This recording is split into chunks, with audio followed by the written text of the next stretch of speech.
This is ATN Global News. First, the headlines. Army reiterates need to battle security challenges. Court to deliver judgment on Silva's disqualification. Tribunal upholds Muftwang's victory as governor. Cardoso assumes office as CBN governor. EU begins paying Tunisia to curb irregular migration. Victor AD spreads message on new single. Germany names Nagelsmann as new coach.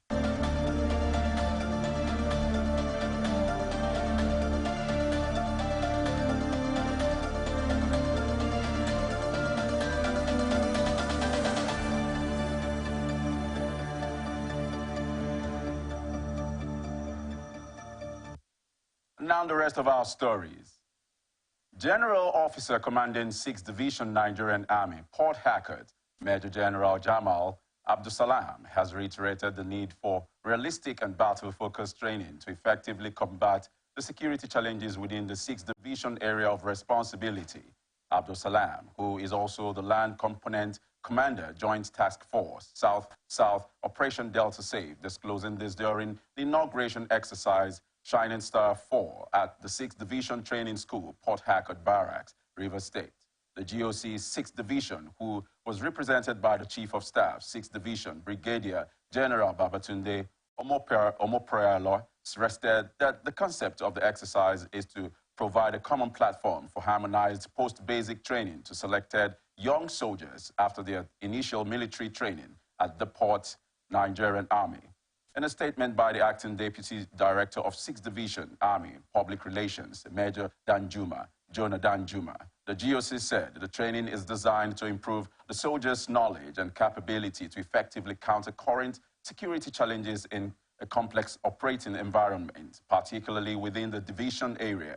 The GOC charged the participants to take advantage of the training opportunity provided to sharpen their skills to enable them to carry out their responsibilities professionally. The statement maintained that the exercise, in line with the Chief of Army Staff Command philosophy, which is to transform the Nigerian Army into a well-trained, equipped, and highly motivated force towards achieving the constitutional responsibilities with a joint environment. Earlier in his remarks, the Acting Division Training Officer, Lieutenant Colonel Abdullahi Manu, stated that the training is aimed at building the abilities of participants, enhancing their confidence in weapon handling, as well as teaching them team maneuver skills, adding that emphasis would be placed on minor tactics, tactical drills, and live firing.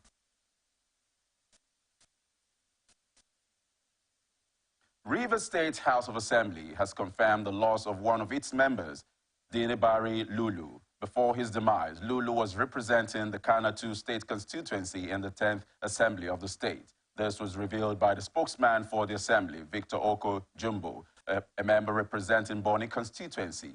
Oko Jumbo, speaking to newsmen in Port Harcourt, described Lulu's death as shocking. The circumstances surrounding the death of Lulu are still unknown. Earlier, the Speaker of the Rivers State House of Assembly, Martins Amewule, led all the lawmakers on a condolence visit to the family of the lawmaker. The House sympathized with the family over the death of the lawmaker, describing him as a rare gem who contributed immensely to the development of his constituency and the state as a whole. Amewule urged the family to take solace in the fact that the late Lulu lived a life of service to humanity and left a legacy that will forever be remembered. He assured the family of the continued support of the House and prayed for their comfort and strength during this difficult period. Federal High Court has adjourned the judgment in a suit seeking disqualification of Timothy Silva from contesting the November 11 Bayelsa governorship poll until Tuesday. The matter, which was number 1 in the day's cost list, however, could not go undue to Justice Eyang Ekwo's absence. The court, therefore, fixed September 26 for judgment. Justice Ekwo had, on July 6, fixed today for the judgment. The suit was filed by Mrs. Obomade Johnson, an All Progressives Congress aspirant for Bayelsa governorship election against Silva, the immediate past Minister of State for Petroleum. She prayed the court for an order of mandatory injunction compelling INEC to delist the names of APC and Silva from among the list of political parties and candidates for the November election. The aggrieved aspirant also prayed for an order of perpetual injunction restraining Silva from parading himself as the APC governorship candidate in Bayelsa State, among others. She sought a declaration that the APC was duty-bound in contract to commence and conclude the primary election in Bayelsa in accordance with the provisions of the Electoral Act 2022 and the regulations and guidelines of the political party, after having demanded and received a sum of 10 million naira from her, along with all the 5 aspirants.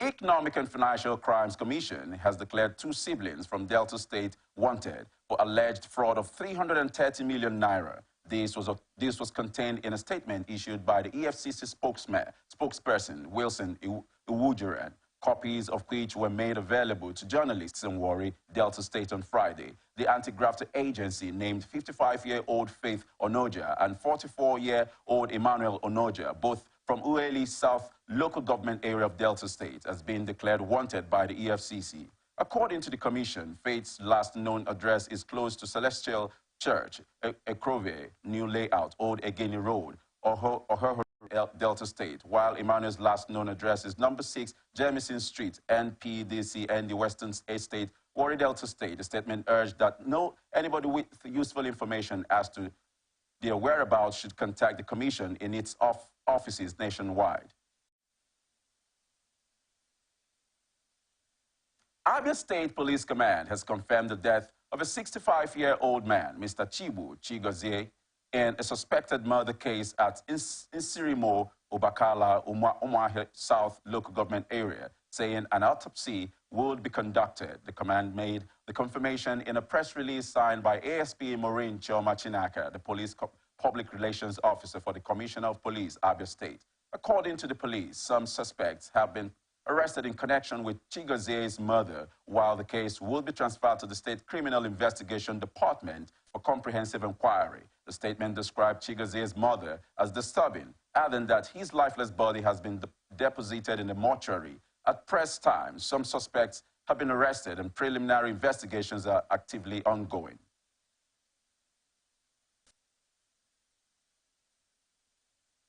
On the State House of Assembly have asked the embattled Deputy Governor, Honorable Lucky Aiyedatiwa, to defend himself of the allegations of gross misconduct leveled against him. Recall that at plenary on Wednesday, the lawmakers directed the Clerk of the House, Benjamin Jayola, to write a letter to the Deputy Governor querying the allegations of gross misconduct leveled against him. The petition to the Deputy Governor was signed by some lawmakers during plenary presided by the Speaker, Right Honorable Olamide Oladiji. Reacting to the development on ATN Open Conversations, socio-political analyst Barrister Asim Adams said it was evident to all that the Ondo Assembly is set to impeach the Deputy Governor for obvious political reasons.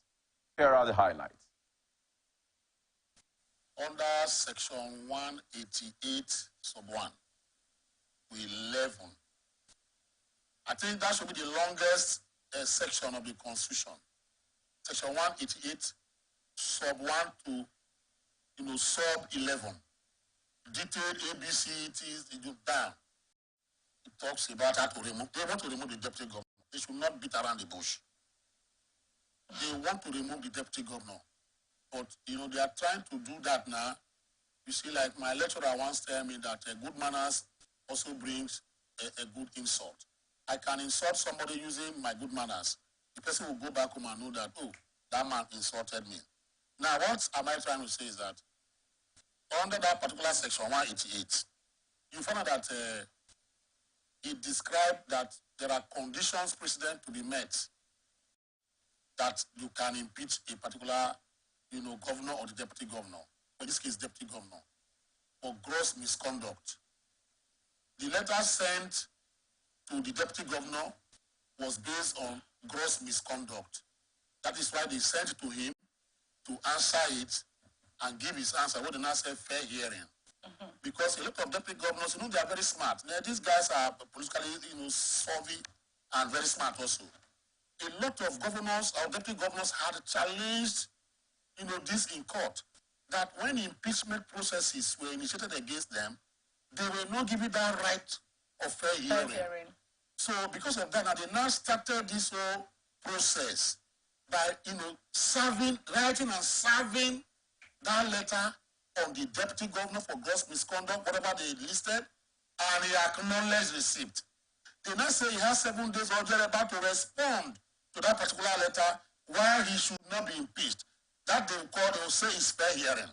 Now, let me tell you, the moment that letter comes back, whether he responds very well or he does not respond very well, they are going to impeach him. Adams faulted Deputy Governor Mr. Lucky Aiyedatiwa's actions before and during Akeredolu's medical leave, parading himself as governor and trying to undermine his boss. Here are the highlights. He responds very well, he does not respond very well, they are going to impeach him. The reason is not far-fetched. You know why? The number one rule of Robert Greene comes again says that you must not outsmart your master. You see, when Akeredolu was taken up, before he left, the deputy governor was already parading himself and trying to, weighing on the House of Assembly to prevail on Akeredolu to give him, transmit that letter for him to act as the acting governor. Now, rumor even went that when Akeredolu was declared dead, he went around viral in the newspaper that the governor was dead or was in coma. They alleged that that particular information came from the deputy governor. The third one, that when Akeredolu was even in Germany, received for recuperating, the deputy governor, according to them, said, never came to come and visit, Akeredolu on his sick bed in Germany. Whereas he was now undoing some of the things Akeredolu did before he left or transmitted that letter to him. So these are news that were given to Akeredolu. So eventually when he came back, that man came back hurriedly to say, look, if I don't come back, this man will sweep this off my feet. Yeah. Let us impeach him. I will bring somebody that is loyal to me, and the person being loyal to me is somebody that even if I want to leave this office, I want to resign, I can hand over to a loyalist. Kebbi State government has announced the suspension of mining activities across the state as a measure to curb security challenges. Briefing newsmen in his office in Berini, Kebbi, the secretary to the state government, Yakubu Bala Tafida, said the decision was in line with recent heightened security challenges in localities with mining sites in the state. He also said the suspension was occasioned by a lack of verifiable evidence of corporate social responsibilities on the part of miners. According to him, the government is not unmindful of the fact that mining is under the exclusive legislative list, yet the decision for the suspension was made after a thorough assessment of the current security situation in the mining sites. The SSG added that the situation had raised serious concerns about the safety of those involved in the industries.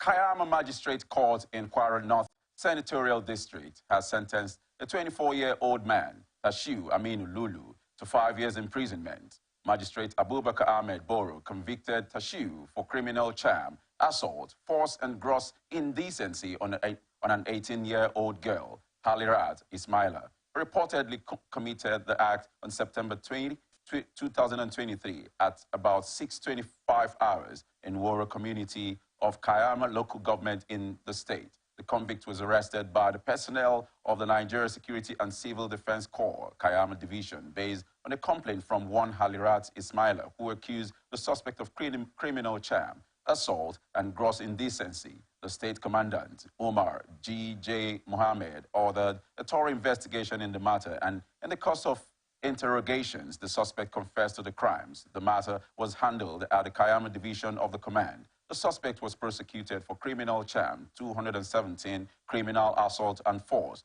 268, and gross indecency, 285 of the Penal Code, respectively. The suspect pleaded guilty and was handed a 5-year imprisonment at Okekura Correctional Service, Ilorin, the state capital, while his charm was publicly destroyed and burnt at the court premises. In its efforts to reduce the mortality rate of women in Adamawa, The state government is set to begin vaccination of young girls between the ages of 9 and 14 against the human papilloma virus, which is responsible for cervical cancer in women on Monday. This was disclosed by the chairman of the State Primary Health Care Agency, Dr. Suleiman Bashir, on Friday in Yola. Bashir said the exercise would begin on Monday in the 21 local council areas of the state. He stated that the vaccination is expected to last for 5 days. He noted that cervical cancer is the most common cancer in women. He, however, urged parents of all girls in the pegged age bracket to allow their children get the vaccines. He also assured that the vaccinators would go around house to house to ensure wider and effective coverage.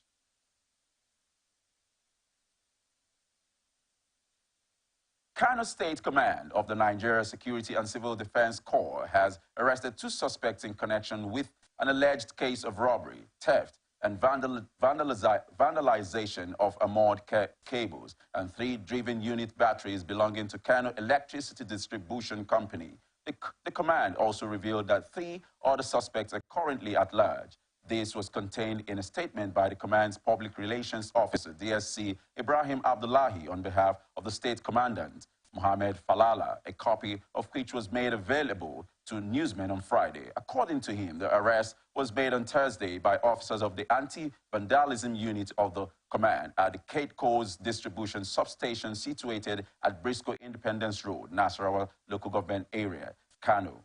He listed the suspects as Anas Shamsu of Kumbutso local government and Nasiru Muhammad of Tumbarawa Yama, Dawakin Kudu local government area. According to him, the suspects were currently in the custody of the court on the ongoing investigation, after which they would be charged to court.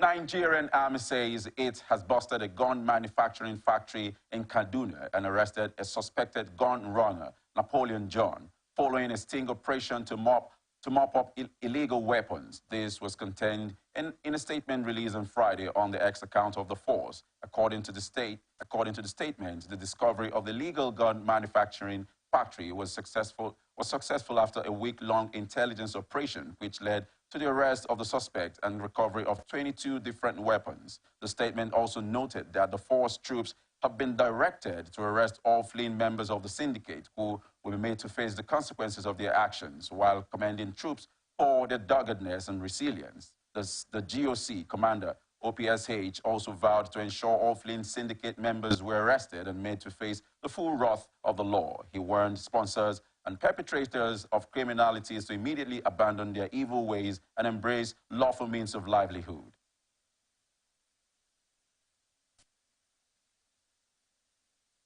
First-class traditional ruler, Emir of Zazu, Ambassador Numan Bamali, has called on Kaduna State residents and Nigerians to embrace culture and religious and religious background affiliations. The traditional ruler at the state level strategic stakeholders in the workshop with Nigeria, organized by for Peace and in collaboration with the Kaduna State the MSA, the MSA, the tolerance, coexistence, the same development, adding that must live together, country and shun violence and discrimination. We provide for them social support. And so anyone in of the issues, ranging from matrimonial issues, inheritance, land disputes, religious intolerance, and also ethnic bigotry. This is what we do, appealing to different communities to stay in peace. Because without peace, you can never ever progress in your life. The whole city will be disintegrated, displacement of people, you have refugees, and then, you have people coming to give you palliatives. People that don't even like your face will now say that they are people that will support you.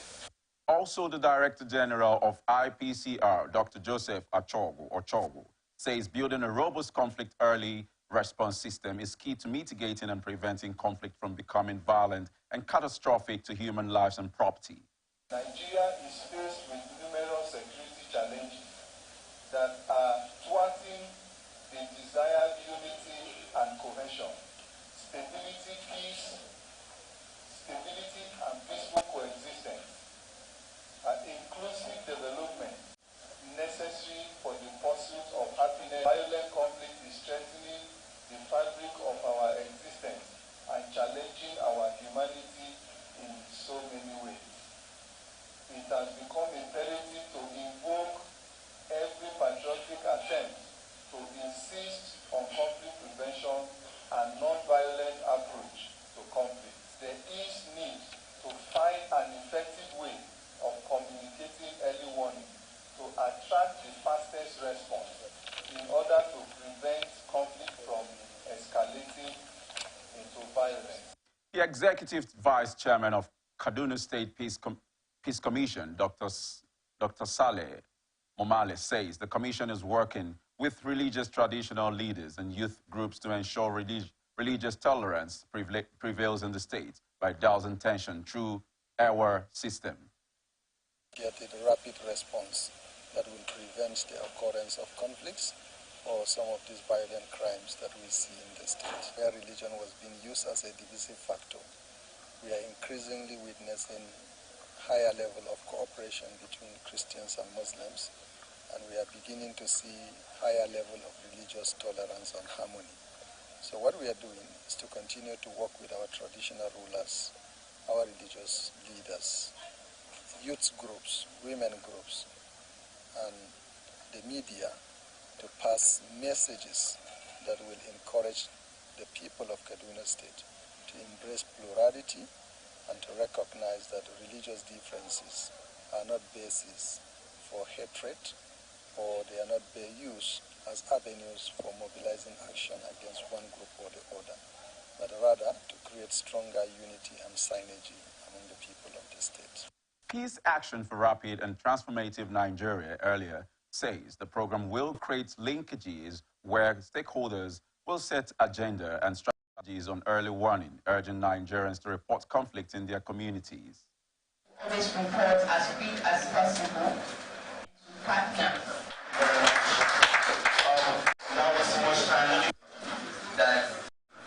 As World marked International Day of Peace, Nigerians in Kaduna State have joined their counterparts to celebrate day by calling on government at levels, political actors, and Nigerian youths to imbibe peaceful coexistence, forgiveness, and reconciliation to strive for the development of the nation. They made the appeal in Kaduna at a peace talk, at a peace walk organized by Interfaith Mediation Center in collaboration with the Opus Peace Foundation, with the aim to strengthen mutual relationship and understanding among different faiths. The International Day of Peace is celebrated globally on every September 21st each year.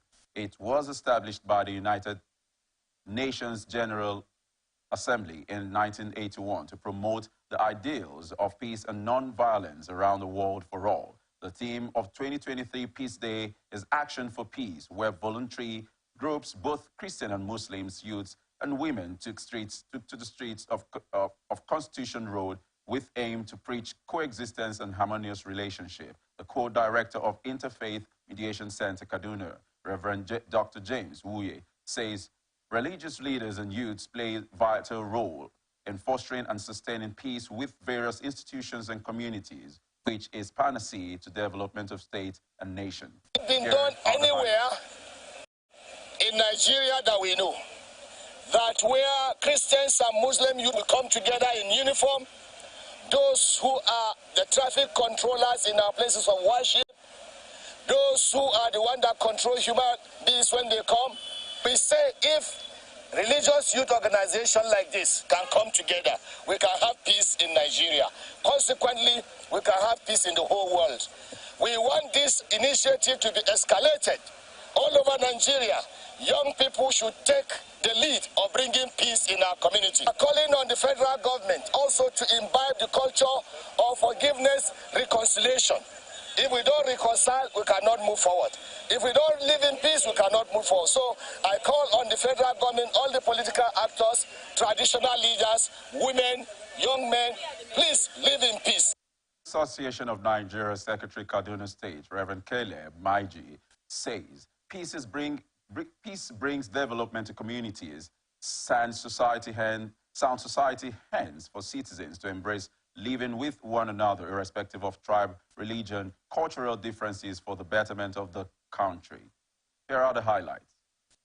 We have peace, isn't it? Because we are looking for peace for everywhere, Kaduna and Kano, isn't it? Because there's no peace. And now the peace is come down, isn't it? All of us who have peace, we have cooperated for the peace. Because of that, we just go out for peace today. They said to you that we should cooperate, isn't it? You have work to do. Some of the youths who participated on the peace walk expressed delight, saying youth are drives of peace, noting to sustain it for nation building. Message to Nigeria is respect each other, respect everyone, and let peace reign. For youths to understand that their worth is not in conflict, their worth is in growth, their worth is in development, their worth is in peace. Avoid anything conflict, avoid anything that would disrupt the nation. Your youths are much more than conflicts. Youths are the voice of peace, and with the youths in everything, the world would be a better place. They appeal to federal government to engage youths through Ministry of Sports while calling on Kano youth to sheath their sword and embrace peace and unity with one another. Been done anywhere in Nigeria that we know, that where Christians and Muslim youth will come together in uniform, those who are the traffic controllers in our places of worship, those who are the ones that control human beings when they come, we say if religious youth organizations like this can come together, we can have peace in Nigeria. Consequently, we can have peace in the whole world. We want this initiative to be escalated all over Nigeria. Young people should take the lead of bringing peace in our community. We're calling on the federal government also to imbibe the culture of forgiveness, reconciliation. If we don't reconcile, we cannot move forward. If we don't live in peace, we cannot move forward. So I call on the federal government, all the political actors, traditional leaders, women, young men, please live in peace. The National Day of Peace serves as an important reminder of the universal desire for peace and importance of working together to achieve it, and insists that world religious leaders must embark on ceaseless campaign toward promoting peaceful coexistence among different faith-based organizations in the country. Governorship Elections Petition Tribunal sitting in Jos in north-central Nigeria has upheld the election of Governor Caleb Mutfwang of the People's Democratic Party. The three-member panel, in its judgment delivered on Friday, unanimously held that the petitioner failed in its petition because it lacked merit. Justice Sunday, Lauren Dahunsi, reading the judgment, dismissed all three grounds canvassed by the petitioner and governorship candidate of the All Progressives Congress. Nentawe Yilwada.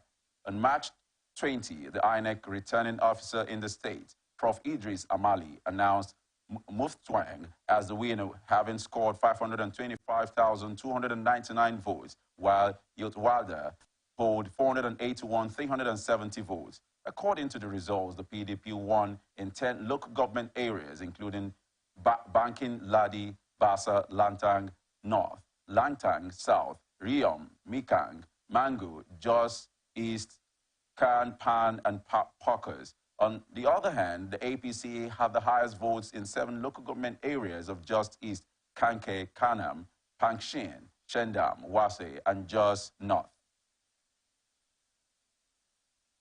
Operatives of the Joint Task Force Operation Hadarin Daji have rescued 6 female students of Federal University, Gusau, Zamfara, abducted in the early hours of Friday. First Information Officer, Operation Hadarin Daji, Captain Ibrahim Yahaya, confirmed this to the newsmen on Friday in Gusau. Recalled that the rescue operation followed the abduction of an unspecified number of female students from their rented hostels at Sabon Gida, which is few meters away from the university. Yahaya said that the troops pursued the abductors who took the students, mostly females, to the forest. He said that the troops engaged the abductors in a gun duel supported by the air component of the Nigerian Air Force and rescued 6 of the students.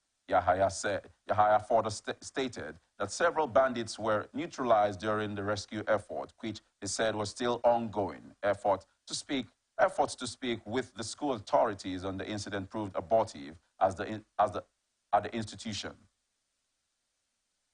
Minister of the Federal Capital Territory Administration, Nyesom Wike, has sworn into office the Secretary of Economic Planning, Revenue Generation and Public-Private Partnership of the administration, Charles Elechi, and others. Wike urged the new appointees to discharge their duties with a sense of urgency, dedication, and selflessness. Prior to his appointment, Elechi, who is a lawyer, was a 2-term commissioner for agriculture as well as transport in Abia State. He also served as a special advisor to a former governor in the state in 2015.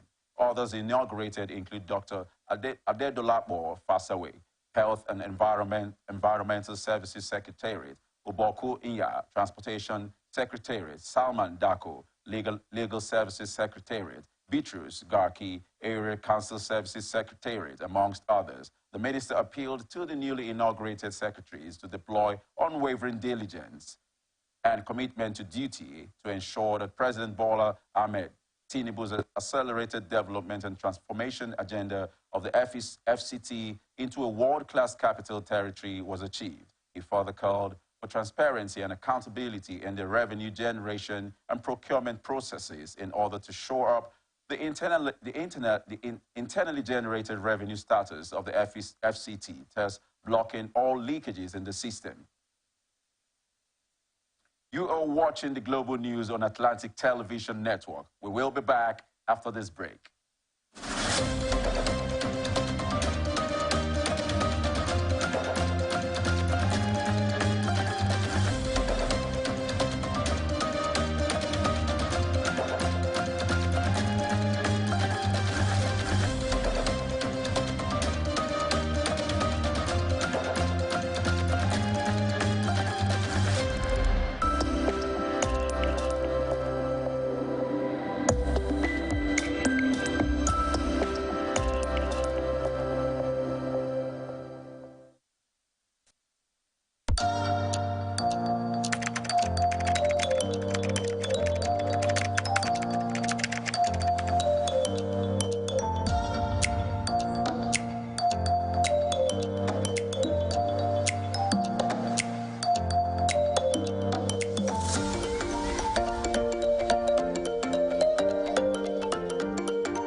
Welcome back. This is the Global News on Atlantic Television Network. Now to the rest of our stories. Federal government, through the National Salaries, Wages and Income Commission, has approved payment of a newly approved percentage increment in salaries for academic and non-academic staff of all its tertiary institutions across the country. This is as the percentage increment for junior staff of tertiary institutions was raised from 23.5%, which was reviewed last year, to 25%. Our correspondent gathered that the arrears of the increment from January 2023 will also be paid, though nothing was said about the withheld salaries of the academics and non-academics who embarked on strike in 2022. Our correspondent learned that the Minister of Education, Professor Tahir Maman, earlier wrote the chairman of the NSIWC, Ebunta, to demand the status of the collective sources within the Ministry of Education, informed our correspondent that the decision of the minister to write the NSIWC might not be unconnected from visitations by some of the academic unions and intervention by some pressure groups. When asked if polytechnic lecturers were aware of the new development, the national president of the Academic Staff Union of Polytechnics, Dr. Anderson Ezebe, said the union heard of the news and were looking forward to the implementation. Meanwhile, Academic Staff Union of Universities says it has not been informed of any pay rise given lecturers in federal institutions by the federal government. The national president, Professor Emmanuel Osodeke, stated this in an interview with our correspondent on Friday. He was reacting to a circular issued by the Office of the Auditor General of the Federation regarding the increment. However, the national president of the Congress of Universities Academics, Conwa, Dr. Niyi Somonu, said he was aware of the circular. He added that the pay rise was not enough, but that this union would not reject it. Recall that the FG had earlier opposed 25% pay rise for lecturers when it raised that of professors by 35%. However, in a circular issued by the Office of the Auditor General of the Federation to universities, polytechnics, and colleges of education, the Auditor General said the implementation was approved by the Presidential Committee on Salaries at its 13th meeting. Natives, a pro-democracy group, has come out in defense of President Bola Tinubu's recent appointments. According to the group, Tinubu has been true to his word of bringing renewed hope to the nation through fair and just implementation. The natives, which consist of 371 ethnic, religious, and tribal backgrounds, with around 20 million members in the country, also congratulated the president on his successful outing at the 2023 United Nations General Assembly. A statement in Abuja by the Supreme Leader of the Natives, Honorable Smart Edwards, said the group is happy and proud of what the president and Vice President Kashim Shettima have accomplished within the first 100 days in office. According to the statement, nobody could fathom the choice of a young lady as Minister of Youth, a known NSAS promoter in the same plane as the president as Minister of Digital Economy. It also said that the appointment of former Governor Wike, who is from the opposition party, as the head of the Federal Capital Territory was also deemed surprising. President Bola Tinubu has joined Nigerians, academia, and the scientific community in congratulating Professor Hippolyte Amadi for being awarded the 2023 edition of the Nigeria Prize for Science. Recall that the advisory board of the Nigeria Prize for Science on Thursday announced Professor Amadi's novel scientific work on respiratory technologies for preserving the lives of newborn babies as the winner of the 2023 edition of the prize. His winning invention comprises a non-invasive neonatal ventilator, an oxygen delivery blender system, and an oxygen splitter system, all powered by solar energy. Professor Amadi, a distinguished professor of medical technology at Imo State University, a visiting professor of medical engineering and technology at Imperial College London, was honored for his groundbreaking respiratory technologies for newborns. Commending this innovative healthcare solution, President Tinubu expressed delight that the Nigerian scientists' innovation has already reduced neonatal care costs significantly and saved lives in verified hospitals that have adopted the use of the solar-powered neonatal ventilator. The president commended Professor Amadi for leveraging his extensive background in medical engineering and technology with a special focus on affordable medical systems for the betterment, progress, and benefit of Nigerians and humanity in general.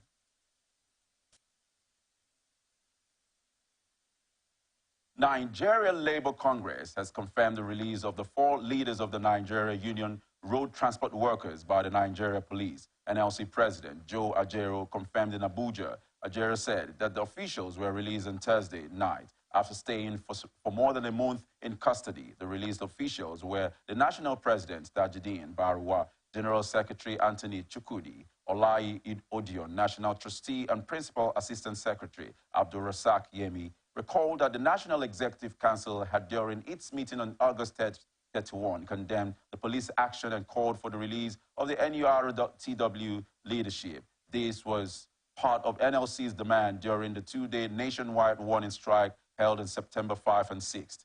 Now, business news. Dr. Olayemi Kodoso has assumed office as governor of the Central Bank of Nigeria, CBN.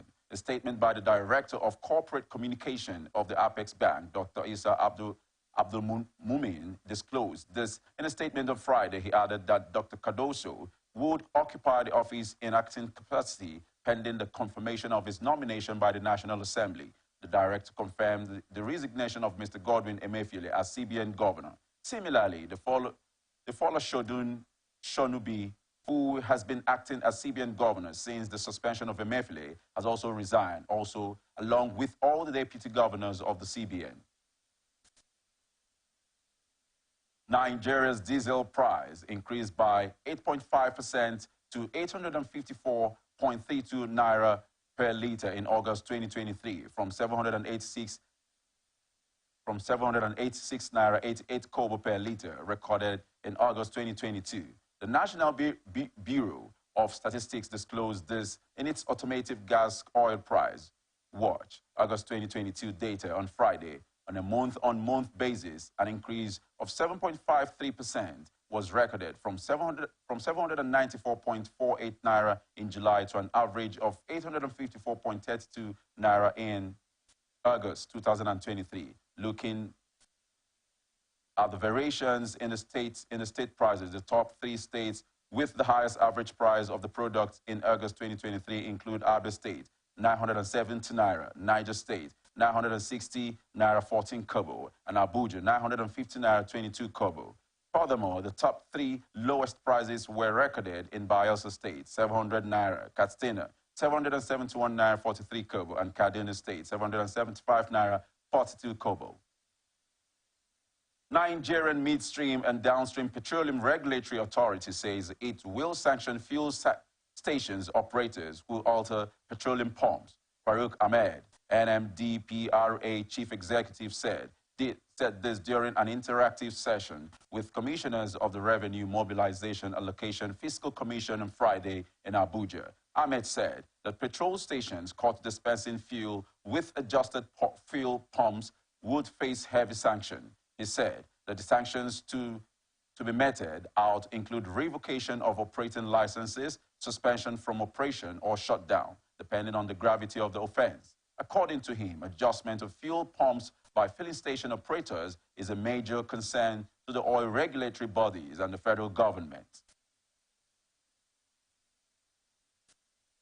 Federal government may spend about 1.68 trillion naira as a subsidy on premium motor spirit, popularly called petrol, from September to December this year. An analysis of data provided by oil marketers and the sector has shown PMS dealers stated that the pump price of petrol should be between 890 to 900 naira per litre, based on the fall of the naira against the United States dollar and the surge in the price of crude in the international market. Petrol currently sells between 598 naira and 617 naira per litre, depending on the location of purchase, fueling suspicion that the commodity is being subsidized by the federal government. Reacting to the development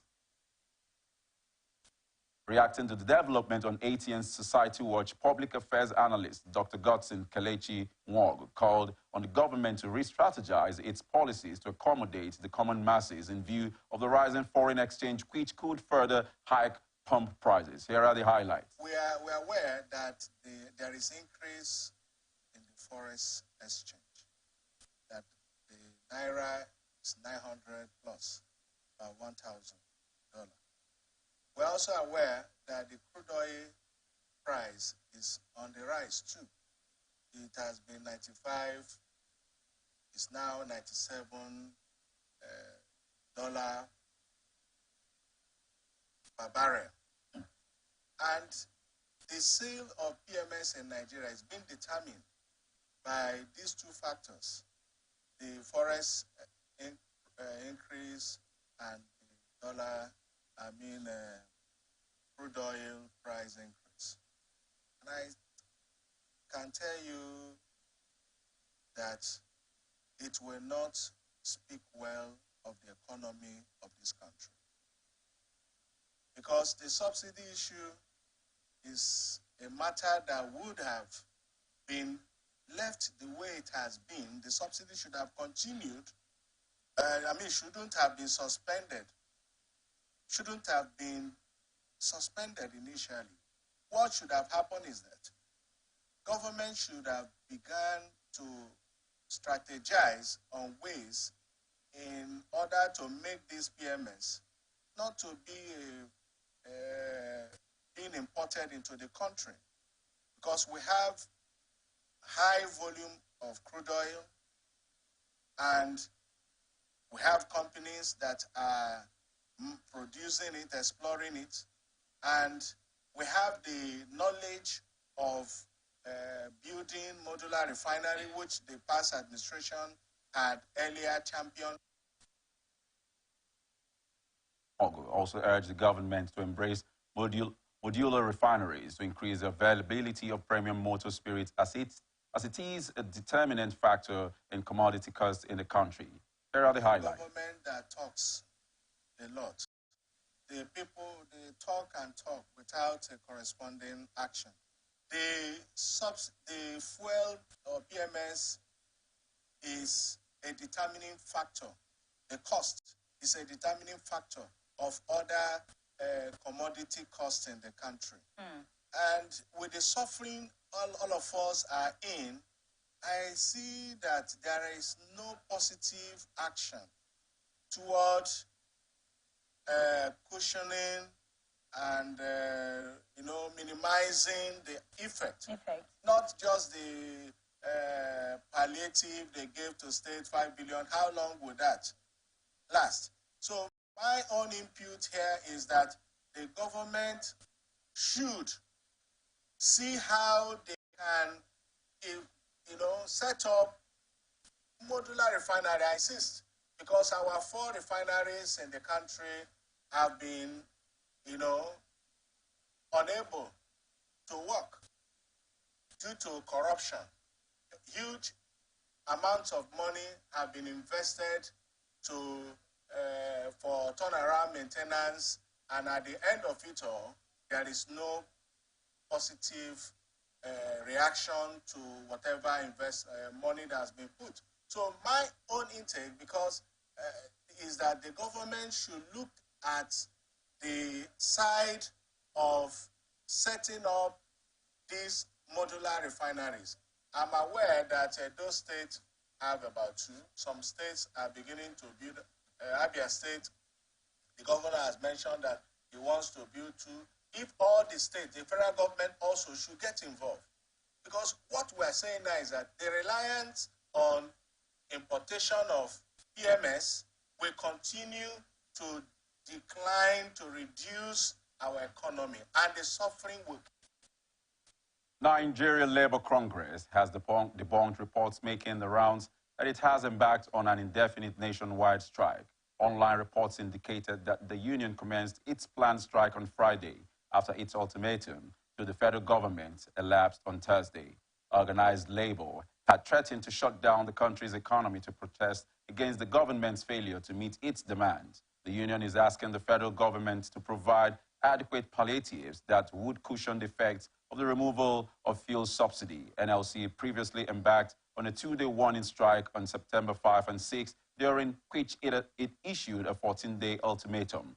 Government's efforts to quell the move of an indefinite strike have not yielded any fruit, as the union still insists that it would shut down the economy if its demands were not met. When contacted, NLC's head of Department for Information and Public Affairs, Benson Upa, said the report is not true. He enjoined the general public to disregard the viral report. Now on to international tidbits.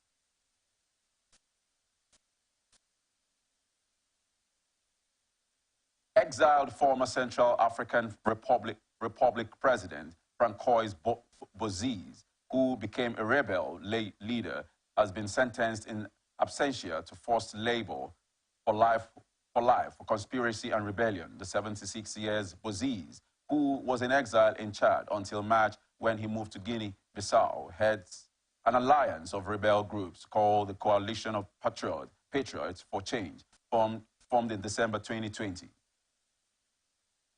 The ex-president, who seized power in Dakar in 2003, but was toppled a decade later was sentenced by the Justice Ministry. Two of Boziz's sons and 20 other co-accused, who included rebel leaders, were also handed the same sentence in absentia. They were also convicted of compromising the internal security of the state and murders, according to the judgment by an appeals court in the capital, Bangui. The judgment gave no details on the time period concerned or the crimes. Civil conflict has turned CAR one of the world's poorest countries since 2013, when Muslim-dominated armed groups ousted Boziz. Boziz set up armed militias known as the anti-Balakas, who were mainly Christian, to try to regain power. The conflict lost intensity from 2018, but the country still suffers bouts of violence and remains deeply poor.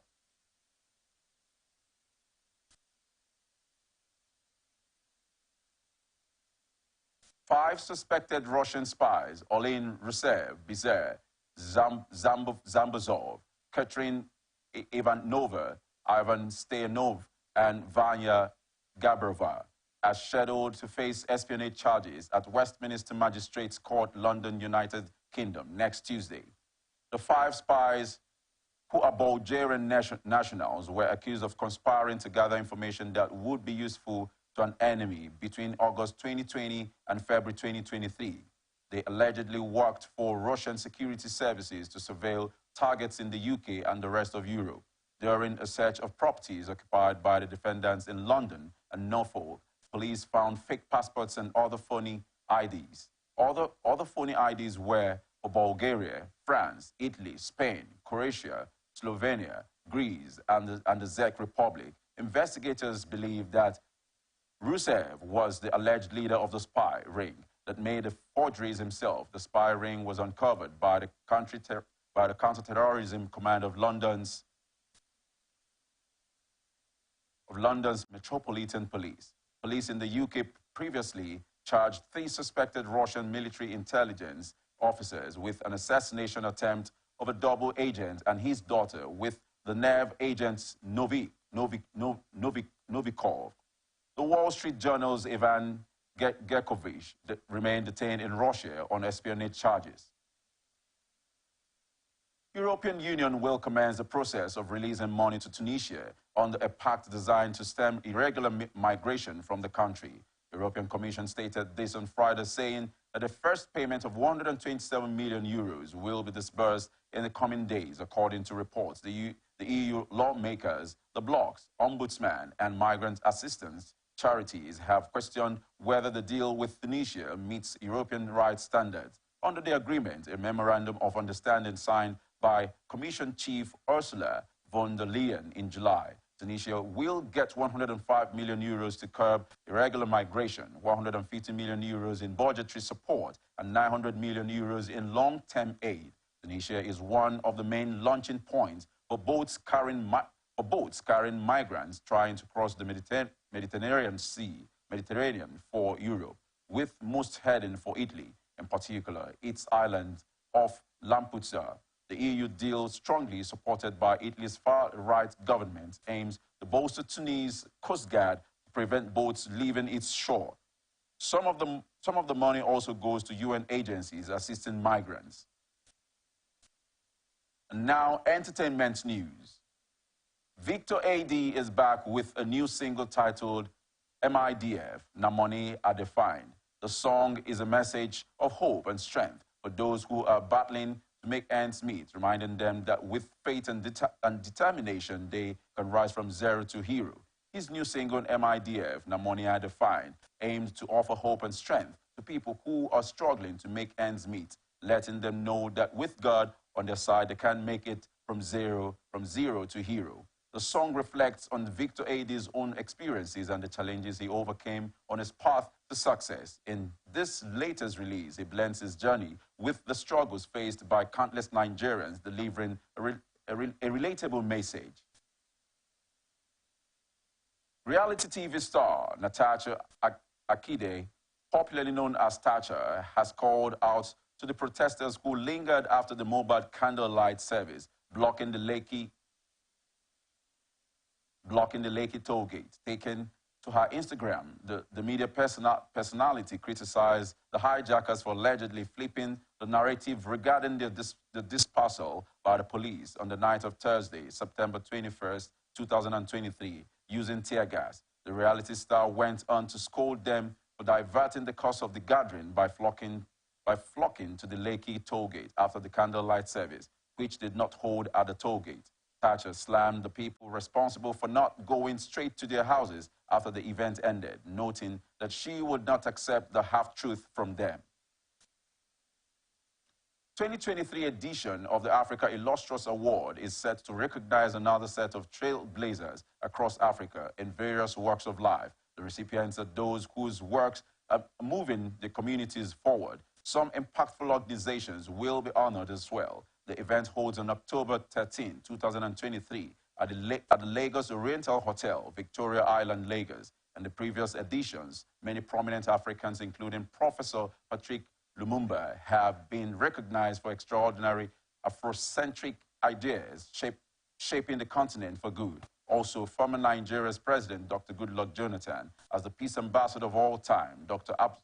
Absalom Dlamini, former Prime Minister of Eswatini, Professor Monique Ekpong, former ambassador of Nigeria to Angola, and Dr. Alfred Mutua, former governor of the Machakos County in Kenya, have also been honored. Other recipients like Professor Charles Simon were recognized for exceptional university administration. In sports, Choma Ajunwa, Joseph Yobo, John Ogo, among others, have been recognized. Also, any iconic political leaders across Africa have also been recognized. Here now is ATN Sports News. Arsenal captain Martin Odegaard has revealed his favorite sportsperson of all time, who surprisingly is not a footballer. After singing his new contract with Arsenal on Friday, the Norwegian midfielder answered a series of 8 phone questions, the first of which was about his favorite sportsperson of all time. The 24-year-old mentioned NBA legend Michael Jordan, who won 6 championships with the Chicago Bulls. Odegaard will lead Arsenal against Tottenham Hotspur in the Premier League North London derby on Sunday. Barcelona coach Xavi has announced that his contract extension with the Spanish champions had been confirmed and will be made official shortly. The former Barca midfielder who took over as coach in 2021 will extend his contract by 1 season until 2025. Xavi led the club to their first La Liga title since 2019 and the Spanish Super Cup last season. Xavi said Barca had just achieved their 2 best matches since he took over, with 5-0 wins against both Real Betis in La Liga and Royal Antwerp in the Champions League group stage. Xavi took over from Ronald Koeman 2 years after his retirement as a player on a contract until June 2024. Barcelona are currently second in La Liga, 2 points behind Real Madrid. Julian Nagelsmann has been given 9 months to revive playing Germany ahead of hosting Euro 2024 after being named as the sacked Hansi Flick's successor as national team coach on Friday. Germany sacked Flick with the national team struggling. The German Football Association fears another embarrassing performance in a major tournament, this time as hosts at next year's European Championships. Former Bayern Munich boss Nagelsmann had signed a deal until the end of next July, allowing the 36-year-old to leave after Euro 2024. Flick, who became the first coach in Germany's history to be sacked, had won just 4 of 17 matches leading up to his dismissal and took the team to a disappointing group stage exit at the 2022 World Cup in Qatar. Flick was sacked after a humiliating 4-1 friendly loss to Japan in Wolfsburg in early September. Nagelsmann, who also succeeded Flick as Bayern coach, has been jobless since he was sacked by the German champions in March. Benjamin Glueck and Sandro Wagner have been appointed as Nagelsmann's assistants. Germany's next assignment is a tour to the United States in October, playing friendlies against the USA and Mexico. And that's the global news for tonight. Before we go, another look at the major stories. Army reiterates need to battle security challenges. Court to deliver judgment on Sylvia's disqualification. Tribunal upholds Mufwang's victory as governor. Cardoso assumes office as CBN governor. EU begins paying Tunisia to curb irregular migration. Victor Ada spreads message on new single. Germany names Nagelsmann as new coach. I am Besala Chiadamba. Thank you for watching. You can follow us on our social media platforms, Twitter at Atlantic TV Net, Facebook and YouTube, Atlantic Television Network, Instagram at Atlantic TV Network. And do remember that peace and unity are the pathways to progress. Do have